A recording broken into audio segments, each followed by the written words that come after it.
Hello and welcome to the Sky Sports Golf Podcast presented by Callaway. Folks, it's another major championship. The week is upon us. It'll have to go some to provide anywhere near the same drama as the last major, but we live in hope. We will be looking at all the main runners and riders heading into the PGA Championship at Quail Hollow, and joining me to do so, well, a PGA champion himself. From Charlotte, North Carolina, hello to Mr. Rich Beem. How are you? What is happening, my friend? How you doing, Pards? I cannot believe that you're not here with me. Not after your brethren, your countrymen won the Masters. He's at a place that he's won 4 times and just loves this place. I mean, I think that the road that comes in here is no longer is it Quail Hollow Drive? It's Rory National Drive, I think. Right.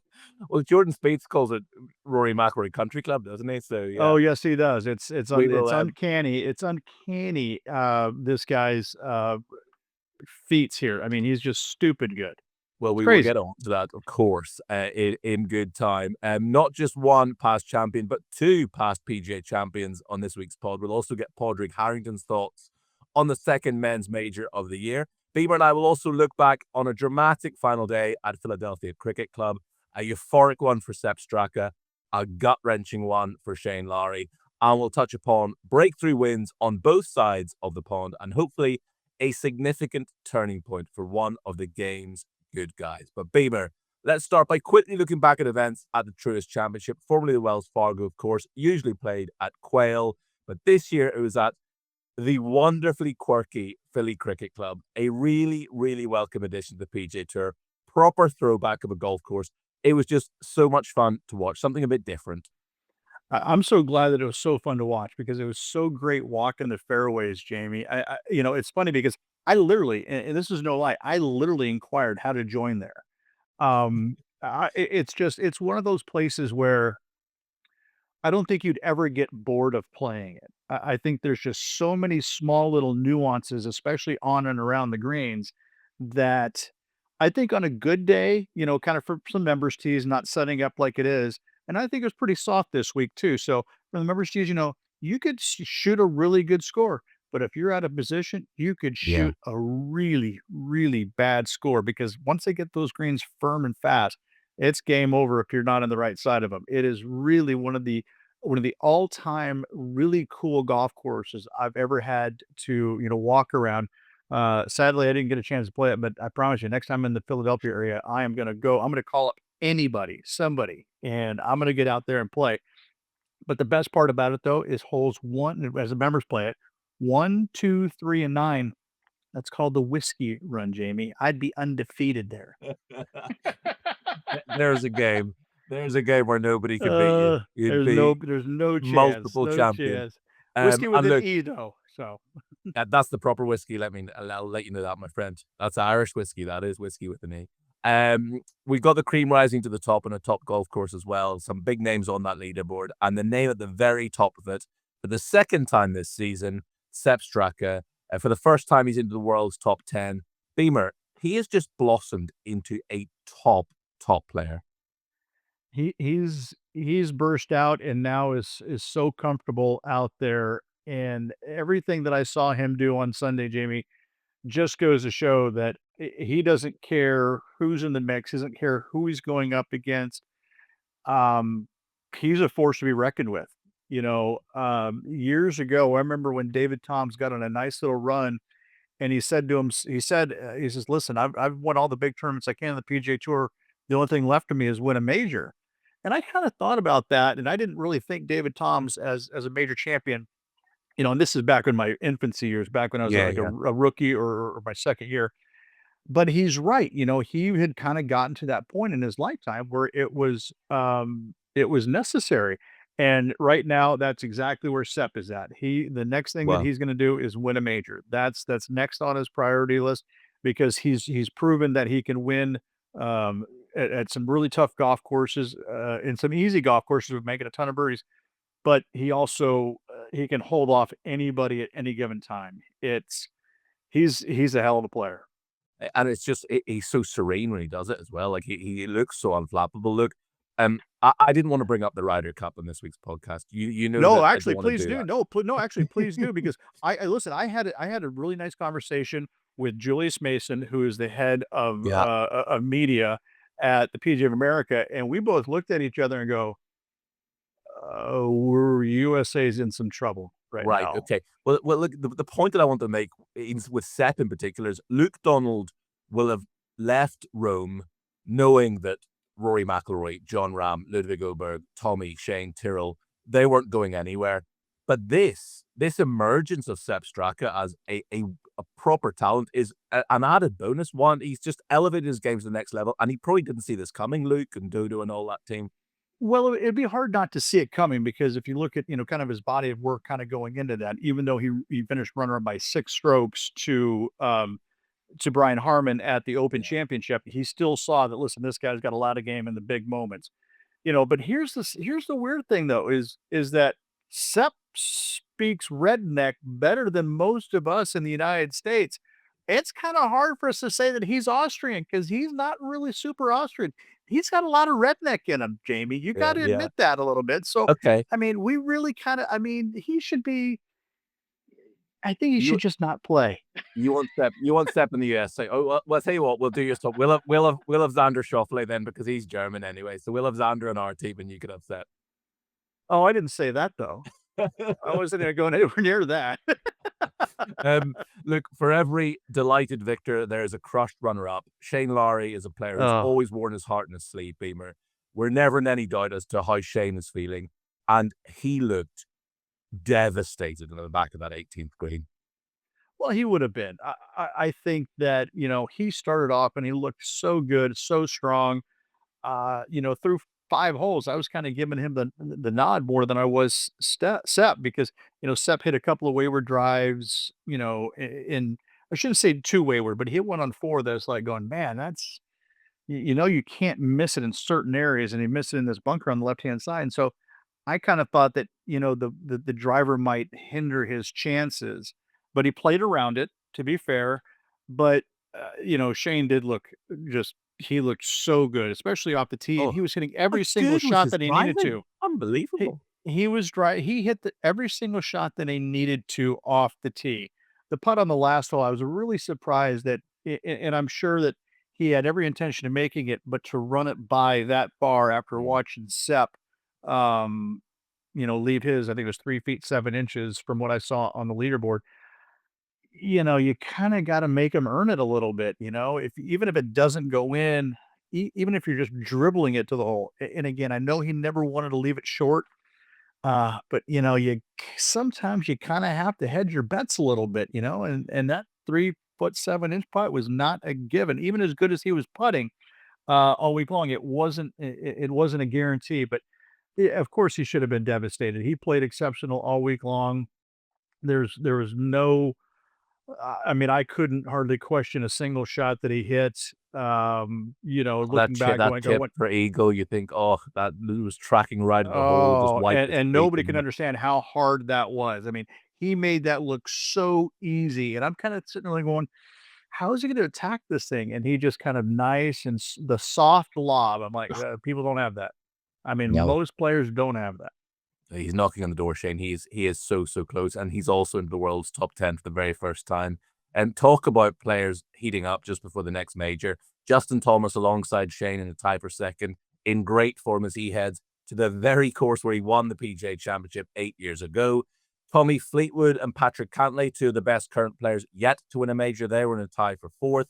The defending PGA champion, Xander Schauffele, just outside the top 10, and in a tie for seventh on a week when he didn't have his best stuff, certainly off the tee, the most recent major champion, Rory McIlroy, who spoke after his final round to Todd Lewis.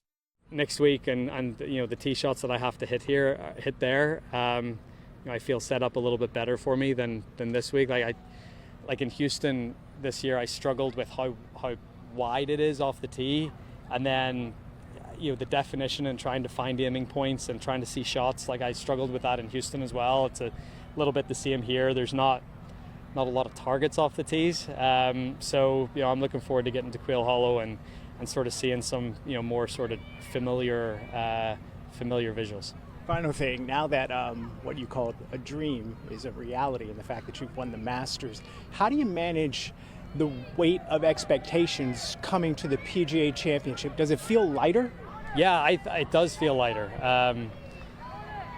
I'm going there after winning my first major in a decade. Obviously, what that means for my career and where that puts me in the sort of, in the, argument of, some of the best players ever, to be among that list is very, very cool. So yeah, I'm going there, I'm not going there saying that I don't care, but I'm going there with everything being just a touch more relaxed. And, I'm going to enjoy I feel like I was defending this week, but it didn't feel like it. And I feel like I'm going back to Quail Hollow next week, sort of defending after last year. So, but I'm excited to get there.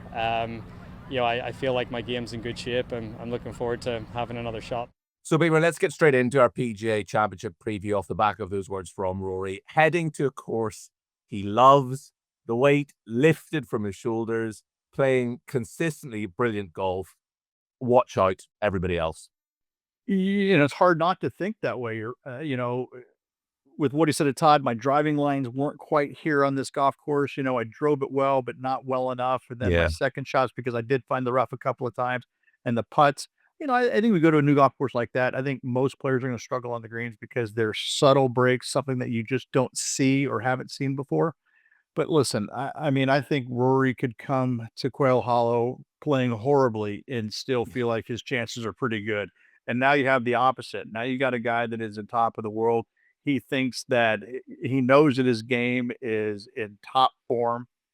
There's a handful of players out there that are really going to challenge him. But listen, he's in pole position. I think he's definitely the player to beat.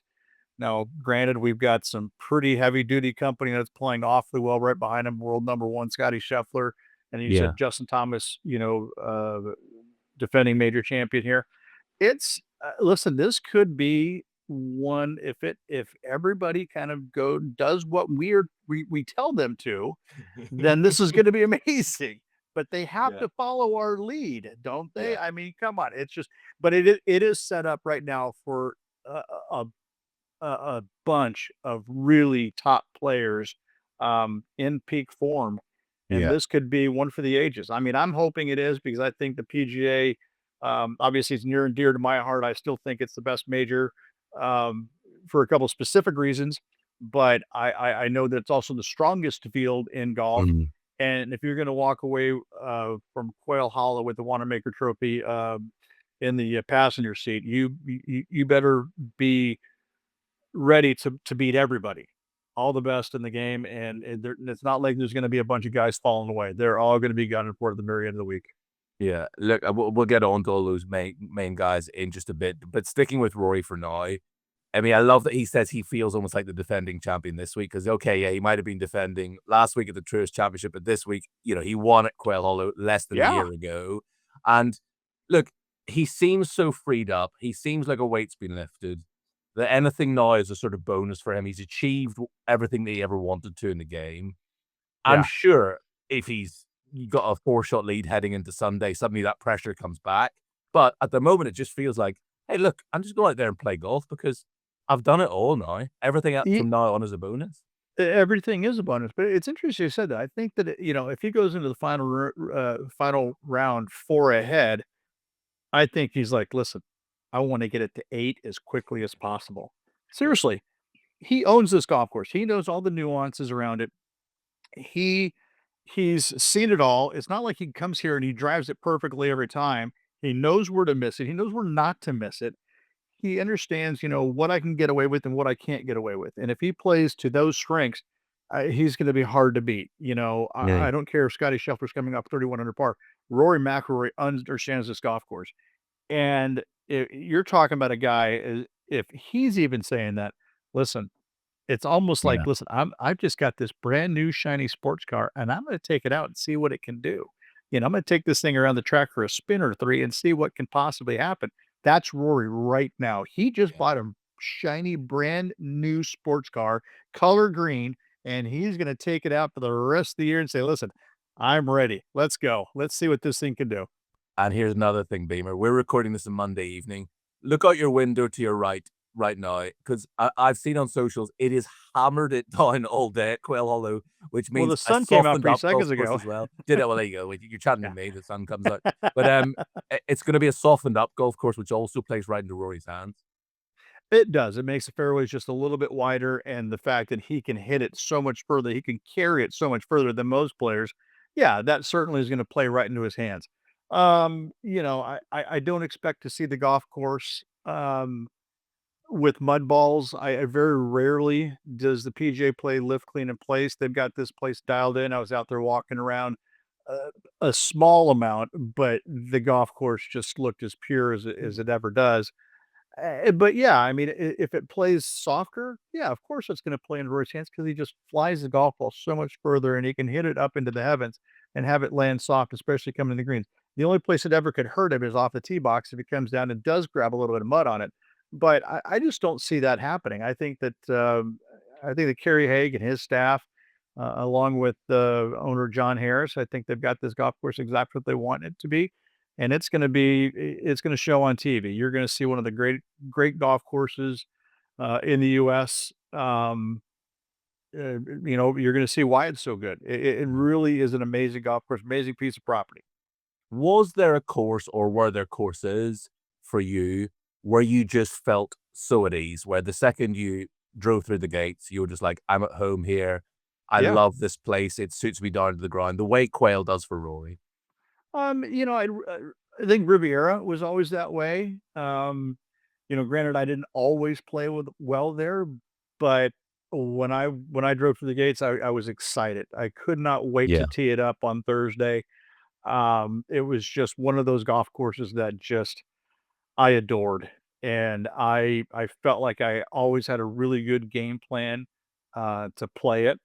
And I had some decent finishes there. I wish I'd have, been a little bit closer to winning, although I was in the either the final group or the penultimate group one year.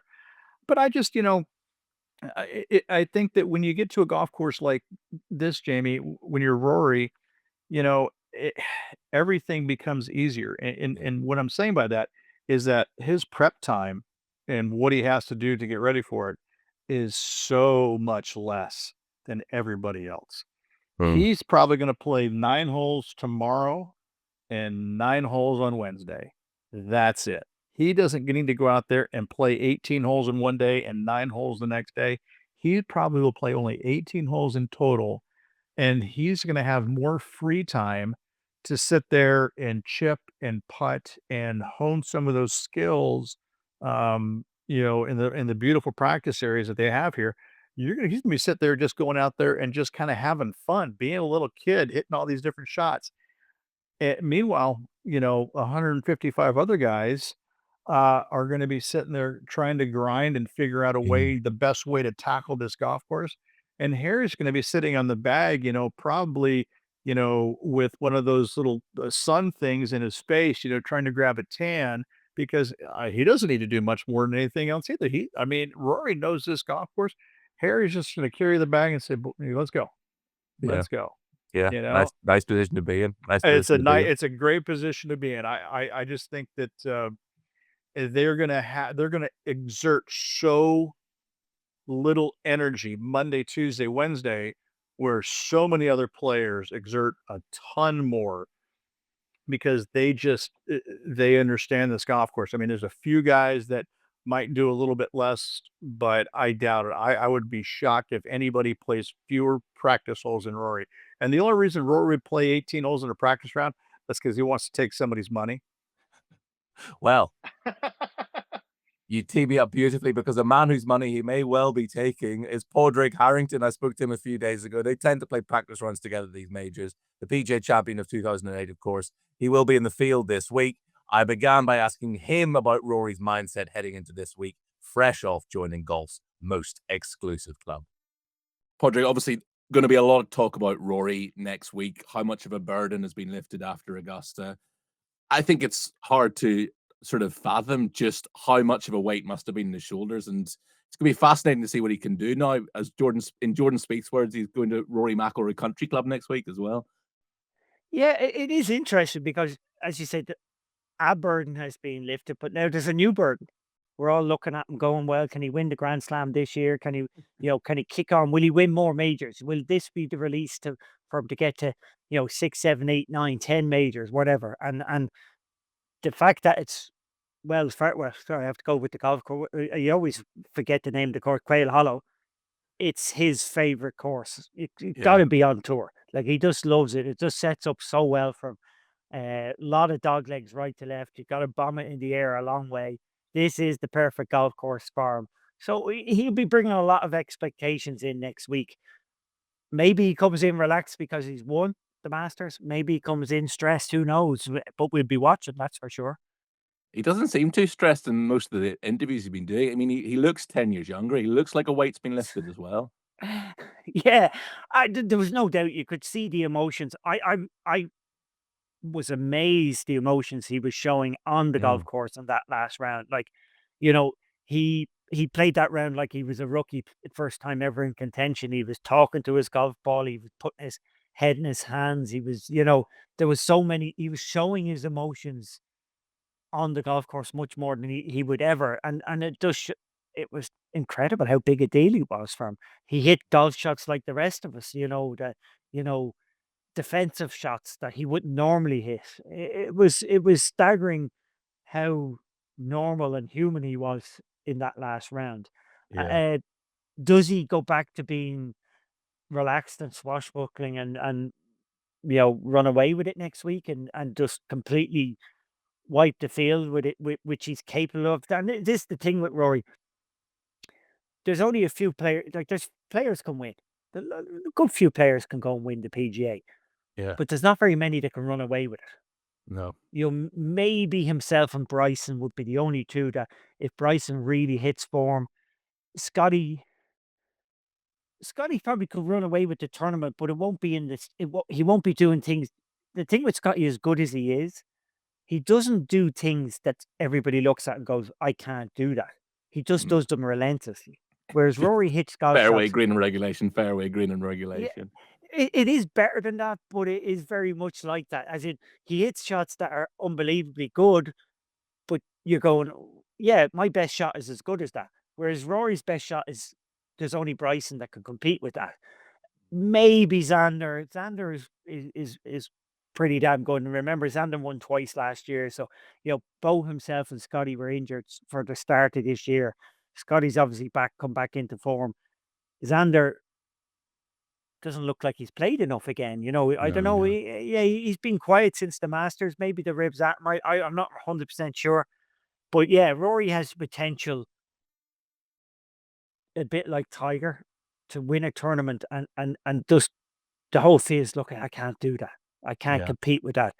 I think I've been closely watching himself and Scotty for the last sort of 18 months, and it, certainly at the Masters in 2024, Scotty dominated Rory. They were paired together in the first two rounds, and Scotty dominated by just not making a mistake, his consistency.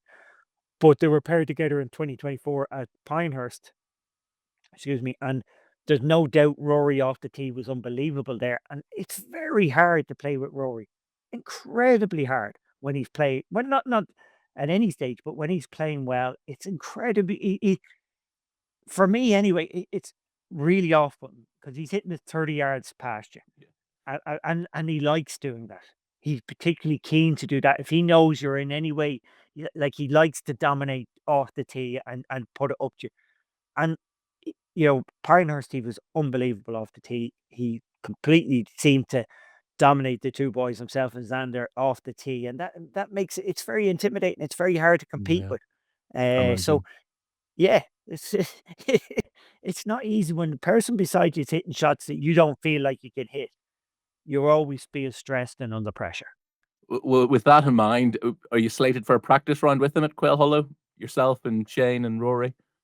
Yeah, I haven't arranged anything yet.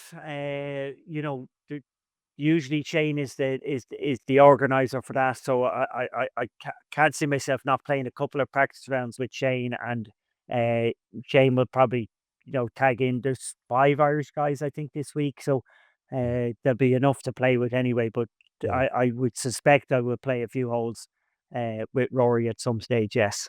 I want to ask you about the Champions Dinner at the PGA Championship. Obviously, we all know about the Champions Dinner at the Masters, but with the Champions Dinner at the PGA Championship, do you always sit next to the same people every year? Do you mix it up?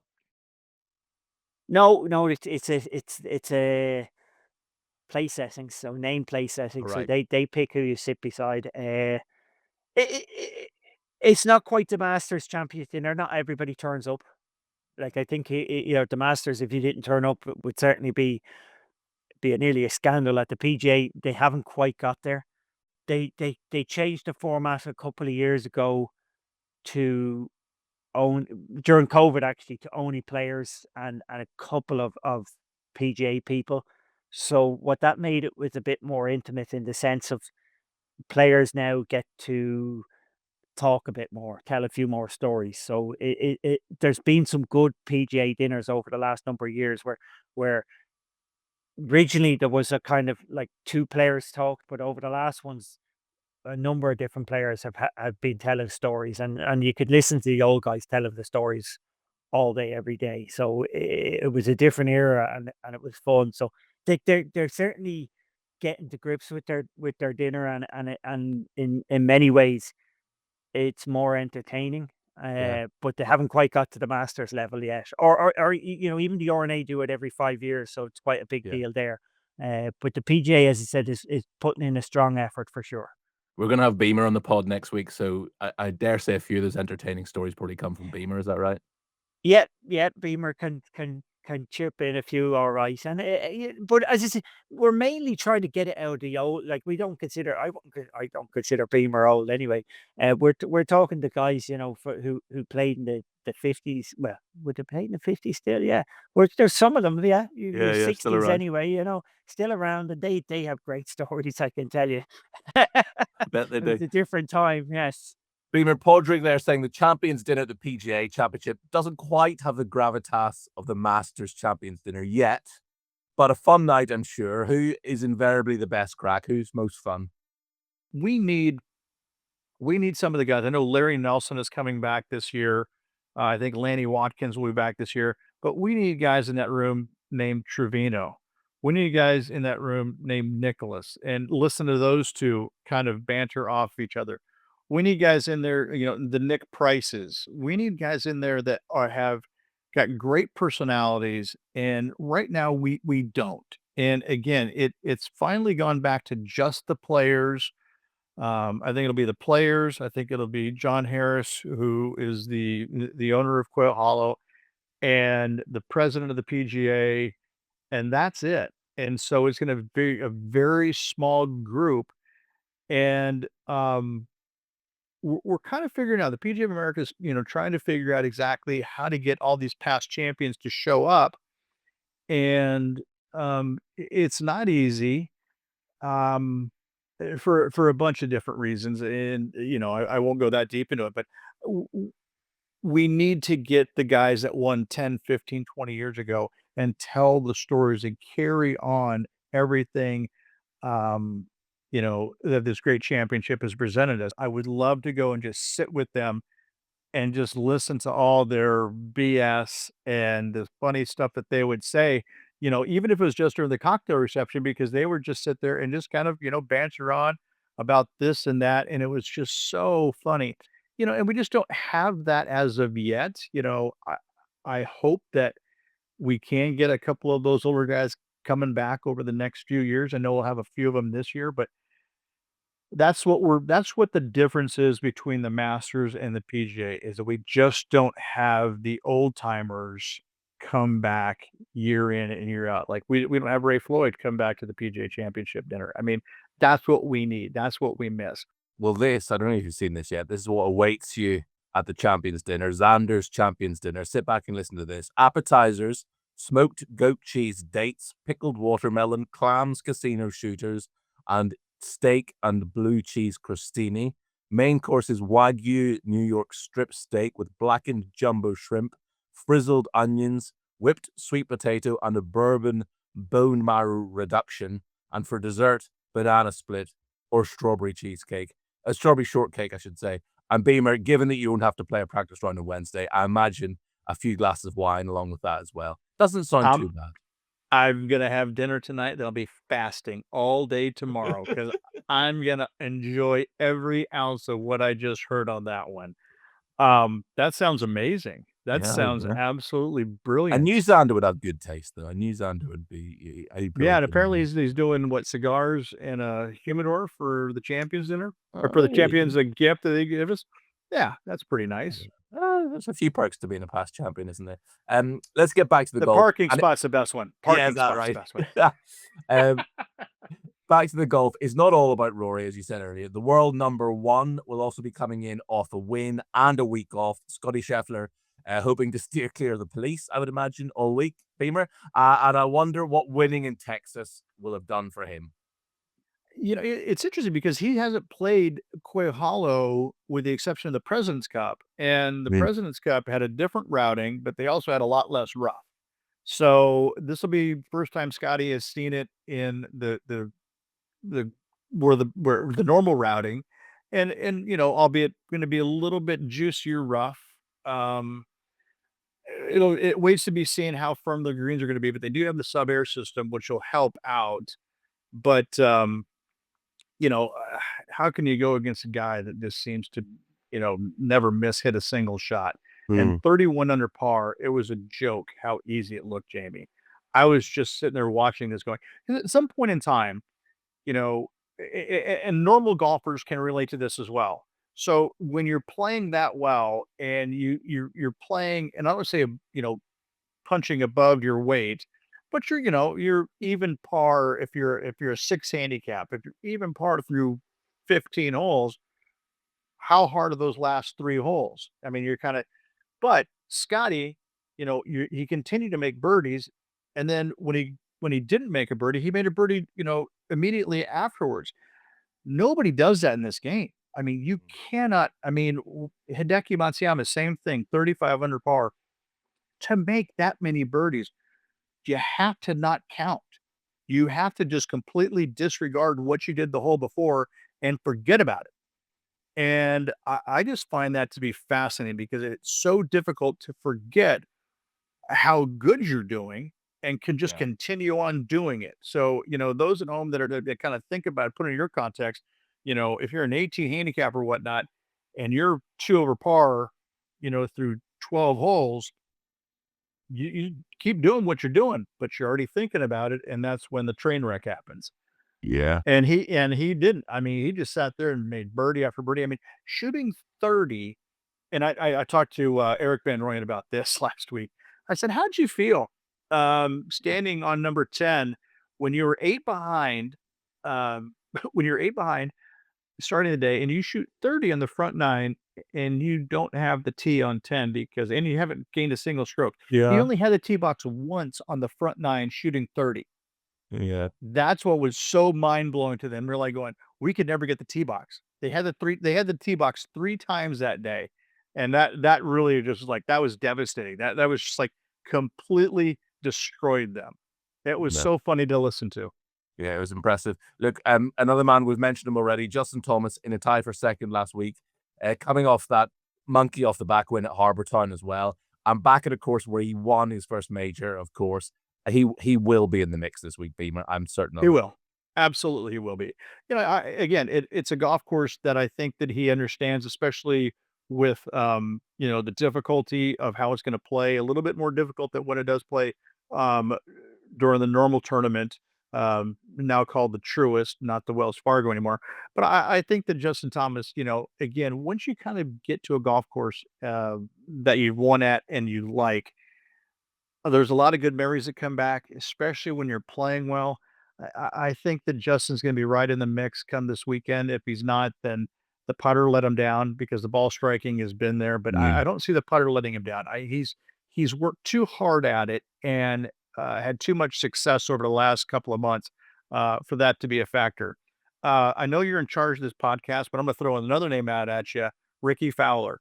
Okay. Rickie Fowler, he's a winner around here, and I watched him last week on Sunday, Jamie, and I promise you this guy did not miss a shot. And the great thing about it, he was sitting there just chatting with me. I was asking him a few things, I don't even know when I was asking him, looking at his lob wedge going, this is the greatest thing I've ever seen. Of course, they don't make it for the public yet, and neither do the PGA champions, I found out today. But he's sitting there just, hitting shots and coming back and chatting with me. And every shot he hits me is going right where he's aiming, right Okay. where he's aiming. Good to And I'm know. just kind of thinking, to myself, this guy is dialed in. And of course, he got the invite from the PGA of America. And I missaid last on Sunday that he wants to go out and play well to justify his invitation. There's no justifying him being invited to the PGA. This guy he deserves it. Not only is a fan favorite, he's a past champion at Quail Hollow. And listen, this guy, he's got all the talent in the world, and he is coming back. And it would not shock me whatsoever to see him have a fantastic, fantastic week. Yeah, he would be a very popular champion. One of the game's great guys, Rickie Fowler. Bryson DeChambeau is another name I'm going to mention. Coming off a win on Live, strong finish in the Masters, of course, when he didn't have his best stuff. Actually, remarkable to finish where he did at Augusta. But he seems to have found the knack of raising his game when it comes to major championships. I think just because he's also found the knack to embrace the fans. He is now just he gets out there, he's engaging, he seems more relaxed, he seems comfortable. Um, you know, when people question him, whether it's in the media, which I don't think the media really questions him that much about his game anymore and whatnot. He just is accepting of so much more. He's really endeared himself to the fans. Although on Sunday after the loss to Rory, there was a couple of really strange comments that he made about Rory not engaging with him. I kind of thought that was a little bit bizarre, and I don't know why he expected Rory to be so Yeah, it's in the engaging. heat of the moment, wasn't it? I almost give him a pass on that because I think he was Of course upset. it was. Of Yeah. course it was. And again, as Shane Lowry said, you're gonna shove a microphone in my face and ask me, Mm. but again, it's Sunday, it's all over with. I think on Sunday though, you have to have that exhale moment, and you have to then be brutally honest to a point. Like, listen, I didn't have it today. My game, my iron game wasn't that good.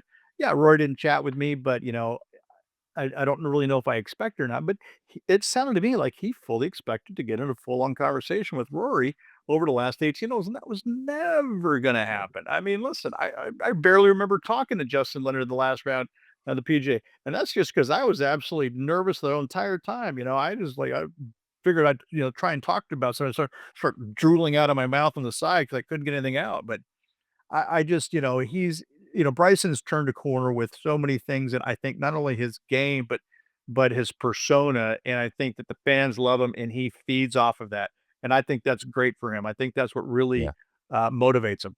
Yeah, absolutely. I would expect another strong showing from Bryson. Look, we're going to take a very quick break there. After the break, we'll be continuing to look ahead to the PGA Championship.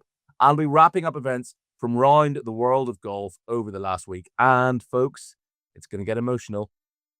Welcome back to the Sky Sports Golf Podcast presented by Callaway. Rich Beem is still with me. We'll get back to the PGA Championship shortly. But before that, a little recap of some other events from around the world of golf over the last week. There was actually an opposite field event on the PGA Tour last week, the Myrtle Beach Classic. And Ryan Fox is a PGA Tour winner for the first time after chipping in on the first playoff hole to seal his maiden victory. A multiple winner, of course, on the DP World Tour. This is massive for him. Let's hear now from Foxy. It's never easy to win on the PGA Tour. What does this win do for you? A lot. I mean, it's probably been a tough couple of seasons out here. Just kept my card last year. Haven't had a great start this year so far, and I always felt like my game was good enough to compete with the best in the world, and I've got to show it a little bit today, and hopefully it kickstarts things for the rest of the year for me. He certainly shows you got a top game to compete with the best players in the world. I think you need a little schedule change next week. This win gets you in the PGA. Your thoughts on getting into a major championship now? I played all of them the last 2 years, and I was pretty gutted to miss the Masters this year. So, there was one spot going this week, and the only way to get it was to win. So I'm chuffed with that. I love Quail Hollow as a golf course, and it changes the plans a little bit. But might have a little bit of a hangover tomorrow, driving to Quail, but that's all good. I can live with that. Beemer, I texted Foxy earlier to congratulate him. Got this back. Thanks a lot, mate. I do have a sore head this morning. I'm looking forward to heading to Quail instead of a week off. He is a genuinely lovely, down-to-earth, a great fella, Foxy, isn't he? I did, funny enough, I didn't even realize he won until I think late last night. I haven't sent him a text message yet, but I certainly will. I'll probably see him tomorrow, and that's going to be even better. Listen, there's no greater guy in the game than Foxy. He's as genuine as a day is long. He'll tell you exactly how it is, one way or the other, and you just can't find a better ambassador for the game than Ryan Fox. He's just all planet super guy. I just can't say enough good things about him. I'm so stoked for him. I know how much this means to him. He's got a 2-year exemption now in the PGA Tour, and man, let's go see what he can do and get him. I don't know if that gets him into any of the other. Yeah, it does. It gets him into the Travelers for sure now. Yeah. That last event, but then he'll probably get into the top 50, which will get him into all the signature events. And boy, we know how good he is. We know how good he can play. He's won one Rolex Series event. Wentworth, yeah. Yeah, and I tell you what, the guys and the Dunhill Links, Yeah. guy's a stud. He's a world-class player. Yeah, and just so down to earth, just as a properly great guy. On the DP World Tour, Martin Couvreur of France has his maiden victory, just 22 years of age, fresh off the Hotel Planner Tour last season. The most fabulous curly blonde locks you'll ever see. He looks to be a seriously talented player. Watch this space with him. But one of the most fantastic stories to emerge from the Turkish Airlines Open was the best finish in 7 years for Chris Wood. He really has been through the mill. This was Woody chatting after his final round 64 with Cat Downs. 7 under, 64 to finish. That's got to feel incredibly good, given everything that you've been through. And I think I speak for so many of us to say it's great to see you back playing that kind of golf. Thank you. Yeah, it's been horrendous, to be honest.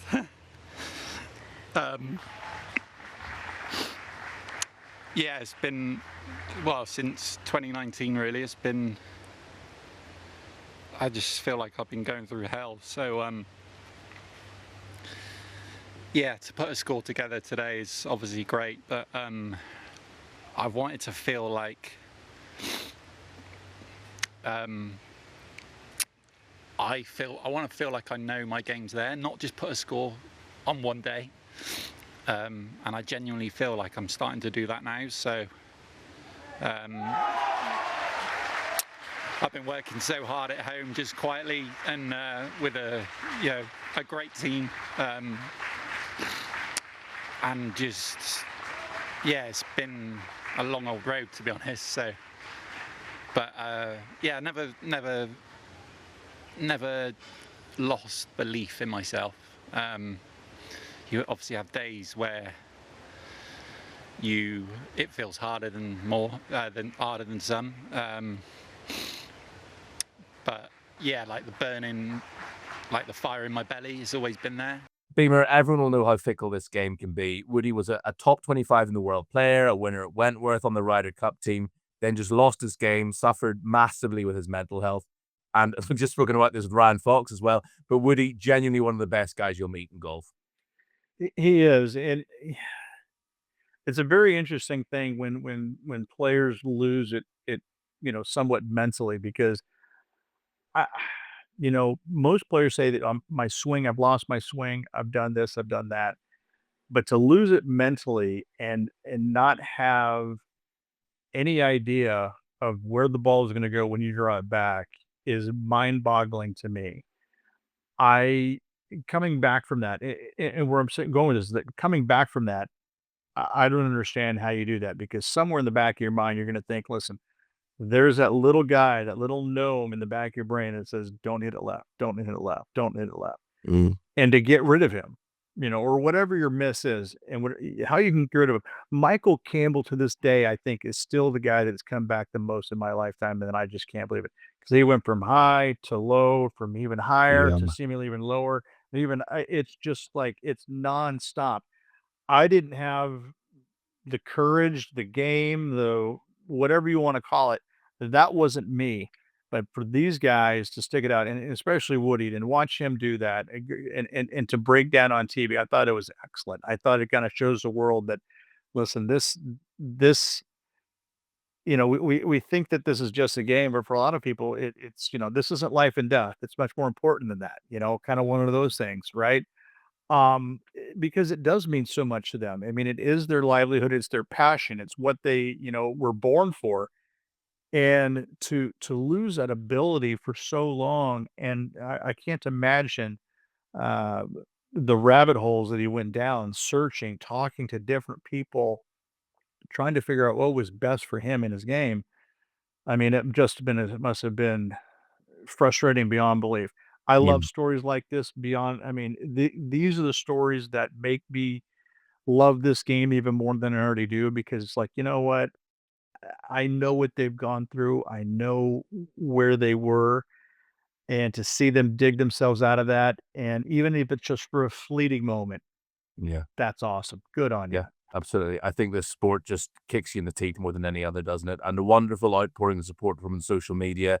Luke Donald, Justin Rose, outside of golf, the likes of Michael Vaughan, Kevin Peterson. But my favorite post was from Laurie Cantor, and it just said, "A Southwest golfing legend who continues to inspire me. Great to see Woody back." Here, here, Beamer, to that. Absolutely. Great stuff. On the LPGA Tour, Gina Titicul, the winner once again, after just an unbelievably consistent 12 months, to be honest, at the Mizuho Americas Open. Still the world number 2, but she's honing in fast on world number 1, Nelly Korda. But Beamer, let's get back to the PGA Championship. We've touched upon this already in the first half, but we see Quail every year at the Wells Fargo. For those who can't quite remember it, tell us about Quail Hollow as a golf course. It's not a very complex golf course, and what I mean by that, there's not too many tricky shots. It's mostly right there in front of you, but you have to control your golf ball, especially off the tee. You have to hit it long and straight. You have to hit it long and find the fairway. It's a big boy golf course. And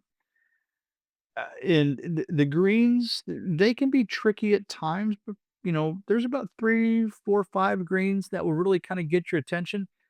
But if you're hitting the fairways, you're gonna have an opportunity to shoot a 65, a 66 without hesitation, even during the PGA.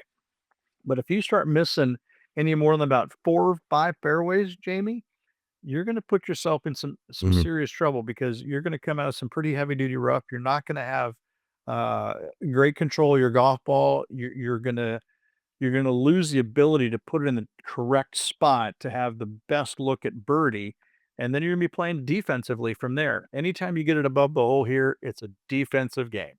You're just not gonna do very well. And I mean, I don't even know where to begin with 16, 17, and 18. It's the green mile. To me, it seems like the green marathon. It's not even a green mile, it's a green marathon, because you know what? It's gonna wear you out 24/7. And it feels like you're sitting there just kinda going, "Oh god, not this Yeah. again. Not this again." Ca But you know what? It's right there for everybody, and you gotta play it. And as I said, look, obviously this is a PGA Tour stop every year. With a major championship, you would expect the course to be set up a little bit tougher. Is it possible to set this course up a bit tougher than we see it at the Wells Fargo?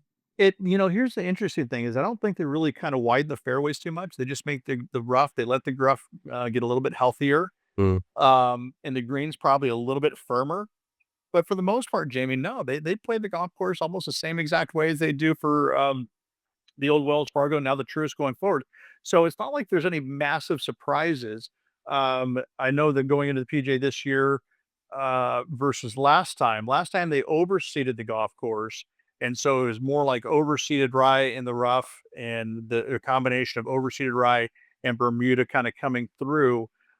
This year they've let the Bermuda go, and so everything is what it would look like. But the Bermuda is going to be seriously healthy after some warm temperatures and all this rain that we've gotten so far this week. And I think that this golf course is going to be, um, if it's warm and dry this weekend, like they're saying it is going to be, you're in for a serious test over the last 36 holes. You might get a little bit of a reprieve over the opening 36, but the final 36, you're going to have all you can handle. But they don't change the mowing lines. They don't bring the fairways in too much more than what you normally see, Jamie.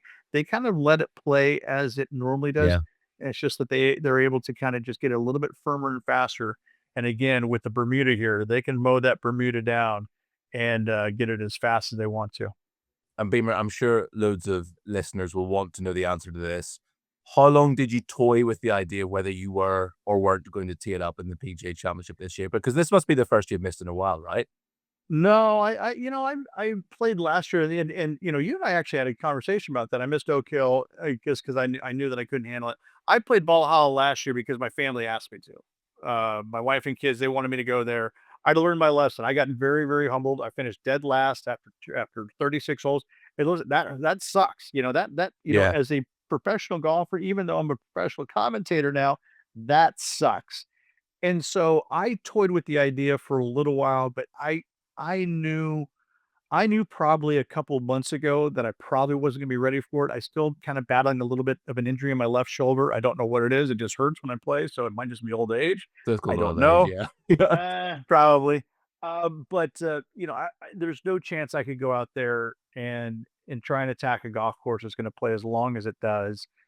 Again, I learned my lesson last year and it stung. It's never fun playing as poorly as I did.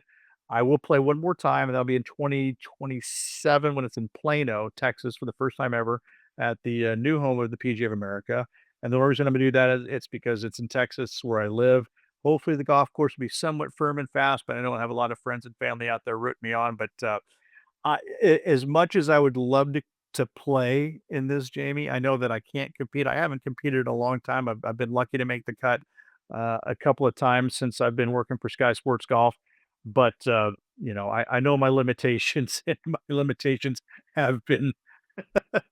I don't have quite the firepower. If I could carry 22 clubs, I might think about it, but yeah, it's not going to happen. Yeah. Look, we've spoken about some of the main contenders. Rory, obviously, Scotty, JT, Bryson. You mentioned Rickie Fowler as well. What about some other names who could contend? I mean, I'm thinking the likes of Xander. We haven't seen the best of this year. John Ram. We only really sort of see him at Augusta. Unless you're watching live, you're not going to see the best of John Ram.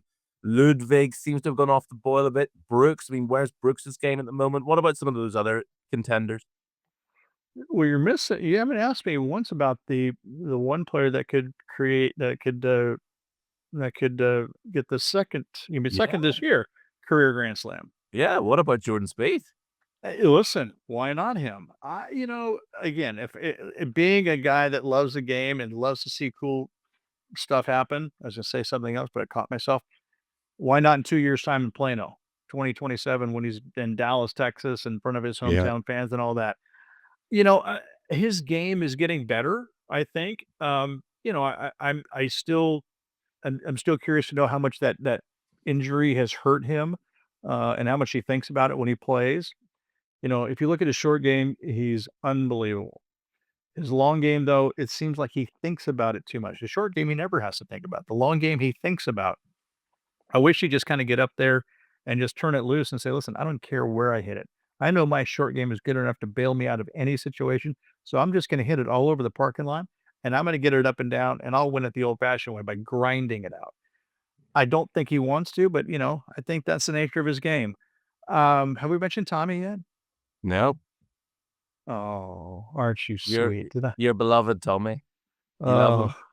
Oh my gosh, are you kidding me? Playing golf tomorrow. I'm supposed to play golf. I actually am gonna I actually asked Kerry Haig, who runs the event. He runs all the championships for the PGA of America. I said, listen, this is my last time I'll ask. Can I play with Tommy on Tuesday? He goes, if you withdraw right now, which was a couple weeks ago, I said, I'll withdraw right now. He goes, okay, you're in. So Does Tommy I'm get a playing with say in him. this, by the way? Does What's Tommy that? get a say in this? Does Tommy get a say in this? Can I play with Oh Tommy no, tomorrow? absolutely not. Absolutely not. I listen, you know me. I'm a complete stalker when it comes to Tommy.